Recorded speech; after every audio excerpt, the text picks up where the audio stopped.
I've never heard of this. Neither has my wife. My wife's friend got a letter in the mail that looked like a wedding invitation, and she knew that I think it's her college friend was getting married. Okay. So she opened it up, and she's like, the main thing is when people get married, it's either a save the date or a wedding invitation. And you're like, I hope it works with my schedule as well. It wasn't, Loren. What was it? I took a picture of it, although Amanda said she didn't want me to post it, but let me read it. Okay. It is a letter. It looks just like a wedding invitation, but it said, hi, you may have heard that we are getting married on the date. We apologize, but we are at capacity. Oh. So although your presence will not be felt at the wedding, the link below is for our registry, and you can click on it if you wish to send a gift. All the best, and we appreciate your friendship, and it's the bride and groom's name. Can I be honest? Yeah. So tacky. You're not mad at it? No, it's tacky. Oh, totally. Yeah, yes. I totally agree. Oh, no. I don't think anybody's going to be like, this is the right thing. I've never heard of this before. You're just fishing for presents at this point and contributions. Okay, let me just say this, because my wife and I did talk about it. Otherwise, that's an easy phone call. And by the way, if anyone else has ever gotten a "you're not invited" invitation, 704-570-9595. I'd sure like to hear your story as well. A divitation, yeah, a dinvitation. Yeah. No, so I had a friend of mine who I knew all through high school, and then once college came, we kind of split apart. He went to Rhode Island, I did my thing, and I didn't really talk to him much, and then I was the best man in his wedding, but because I lived on the West Coast and had met so many people that I was closer with, when it came time to make our wedding roster, he was left off.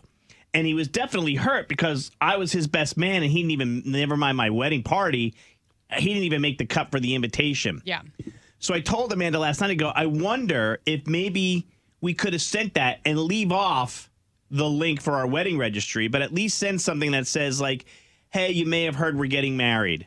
We're at capacity. I appreciate your friendship. Like, no hard feelings. Like, that's not a terrible idea. I think that if there's somebody on the cusp like that you feel will be hurt by it, that's a phone call.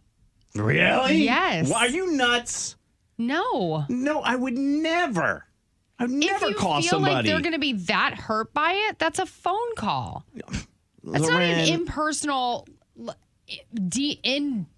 devitation or whatever we're calling it. But the whole idea, the reason why they're not coming is because I haven't spoken to them. So the one time I'm going to talk to them in 3 years is going to be like, hey, you're not invited to the wedding. Don't send anything at all. That's what we did. We did the same thing. We had a really small wedding. We had 65 people at our wedding. Yeah, not us. We had 200 something. Well, okay. But a lot of people got left off of mine is the point.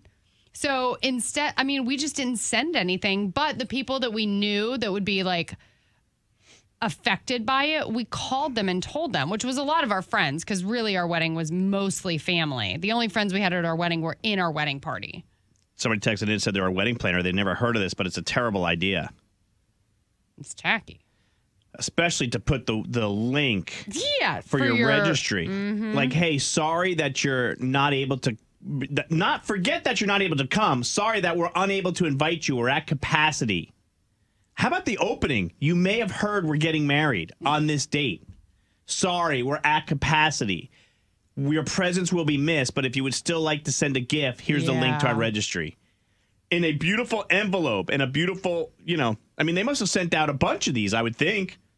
For the money you spent sending that out, you probably could have gotten 3 more people into your wedding. I like the way you think. I don't know. I wasn't invited to my best friend's wedding of 30 years, someone texted in, all because I didn't like her boyfriend. She said, we will always be friends, though I haven't talked to her since then. And she's mad at you for that. Somebody else texted in and said, there's 3 or 4 weddings I wish I got the D-invitation for. They were horrible.